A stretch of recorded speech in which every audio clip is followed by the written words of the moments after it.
اگر اللہ آپ کو انتظار کروا رہا ہے تو سمجھ جاؤ اللہ تعالیٰ کس چیز کا اشارہ دے رہا ہے۔ سنو، جب منزل تک پہنچنے کی تمام راہیں بند نظر آئیں تب بھی یاد رکھنا کہ ایک راہ ایسی ہے جو اب بھی تمہارے لیے کھلی ہے۔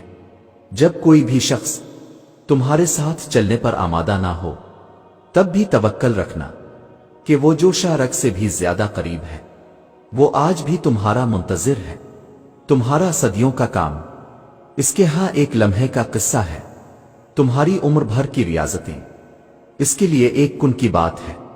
جہاں اتنا صبر کیا ہے وہاں تھوڑا سا صبر اور سہی، جہاں اتنی کوشش کی ہے وہاں تھوڑی سی کوشش اور سہی۔ وہ اگر دل نہیں بدل رہا تو یقین رکھو کہ وہ تمہارا نصیب بدلنے پر راضی ہے، اور جب وہ راضی ہوتا ہے تو کسی کی کیا جرأت جو اس کے راستے میں رکاوٹ بنے۔ اور یاد رکھو وہ تم پر سارے دروازے بند نہیں کرتا، اگر وہ تمہارے روبرو موجود دروازہ بند کرتا ہے تو وہ تمہارے پہلو میں موجود دروازے کو ہمیشہ کھلا رکھتا ہے، بس تم دیکھ نہیں پاتے۔ جہاں تمہارے سوچے ہوئے تمام ذریعے ناکام ہو جاتے ہیں وہاں پھر اللہ کے منتخب کردہ ذریعے تمہارے لیے معجزہ بنتے ہیں۔ جب زندگی تمہیں بے ترتیب کر کے رکھ دیتی ہے تب اللہ خود تمہیں دعاؤں کو ترتیب دینے کا ہنر سکھا دیتا ہے۔ تو پھر ان راستوں پر مت گھبراؤ جو تمہاری چاہت کے مطابق نہیں ہے، بلکہ ان منزلوں کا انتظار کرو جن تک یہ راستے تمہیں لے جا رہے ہیں، جو تمہاری رضا کے عین مطابق ہیں۔ بس تمہیں یقین رکھنا ہے کہ جو اس سے مانگ لیا جائے وہ مل کر رہتا ہے، پھر وہ تمہیں وہاں سے دے گا کہ تمہاری دعائیں بھی حیران ہو جائیں گی۔ سنو، تم جتنی دفعہ دعا مانگتے ہو اللہ اتنی دفعہ تمہیں تمہاری دعاؤں کے جواب دیتا ہے۔ تم یہاں ایک قطرے کے لیے رو رہے ہو جبکہ تمہارا رب تو تمہیں 7 سمندر عطا کرنے پر بھی قدرت رکھتا ہے۔ تمہارا کام بس دعا کرنا ہے، عطا کی تدبیریں وہ خود بناتا ہے۔ انسان یقین رکھے تو کیا کچھ نہیں ہو سکتا۔ جب ہم اللہ کی رضا پہ سر جھکا لیتے ہیں اور معاملات اللہ کے حوالے کر دیتے ہیں تو اللہ بھی پھر تو ہمیں وہ چیز دے دیتا ہے، پھر ہمارے دل کو ہمارے نصیب پہ راضی کر دیتا ہے۔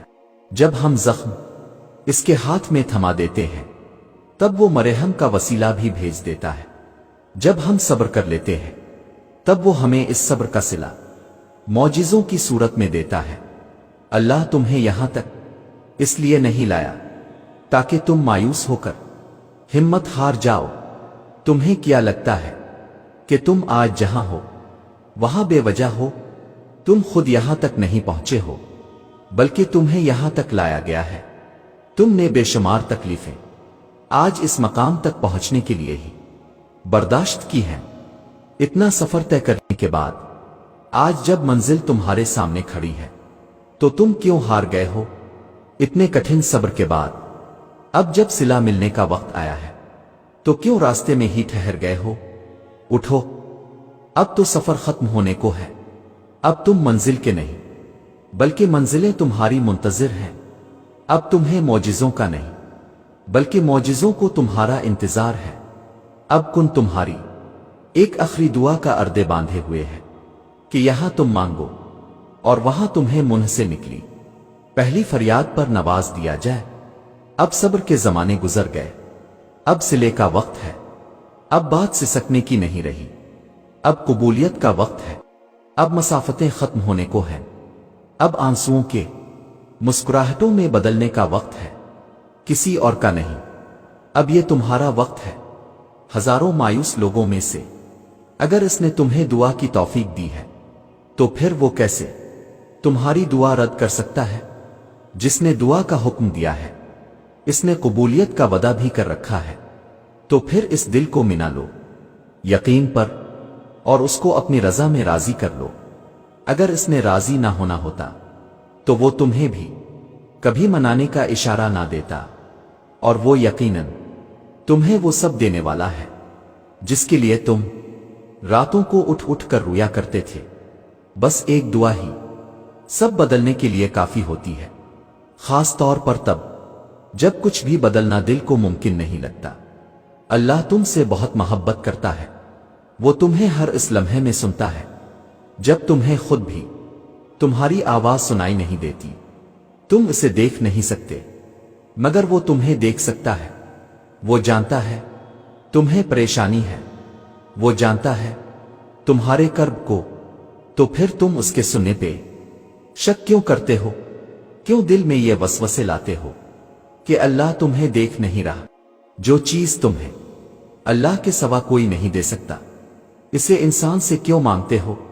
جس یقین کا حقدار اللہ کے سوا کوئی نہیں ہے، وہ یقین انسان پہ کیوں رکھتے ہو؟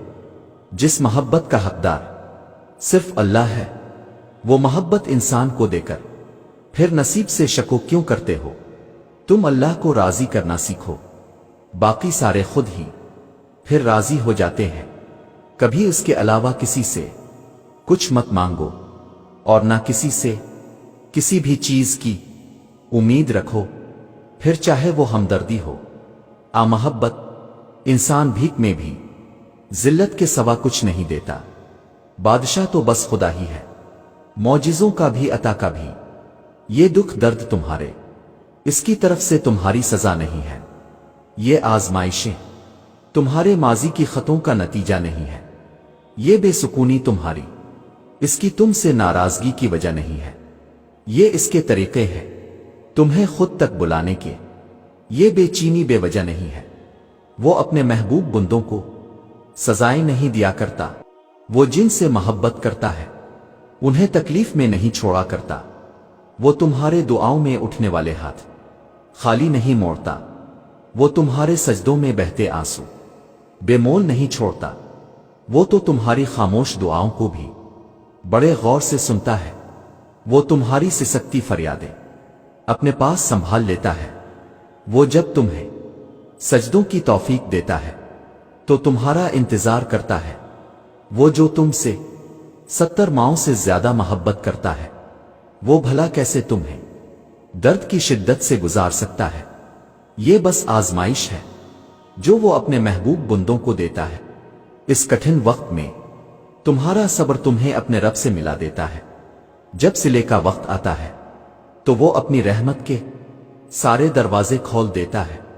جب کن فرمایا جاتا ہے تو آسمانوں کے فیصلے تمہاری رضا کے مطابق لکھ دیتا ہے، پھر وہ بھی حاصل ہو جاتا ہے جو کبھی لا حاصل رہا ہو۔ پھر وہ نوازتا ایسا ہے کہ ہر ناممکن ممکن کا روپ ڈھال لیتا ہے۔ اگر اللہ آپ کو انتظار کروا رہا ہے تو اس کا یہ مطلب نہیں کہ وہ آپ کو سزا دے رہا ہے، بلکہ وہ آپ سے کچھ دیر تک رابطے میں رہنا چاہتا ہے۔ وہ چاہتا ہے کہ آپ مزید دعائیں کریں، وہ چاہتا ہے کہ آپ اس سے بات کریں، وہ آپ کی آواز بار بار سننا چاہتا ہے، اس لیے وہ آپ کو وہ چیز نہیں دے رہا ہے، اور اسی وجہ سے وہ اس چیز کا خیال آپ کے دل و دماغ سے نہیں نکال رہا ہے۔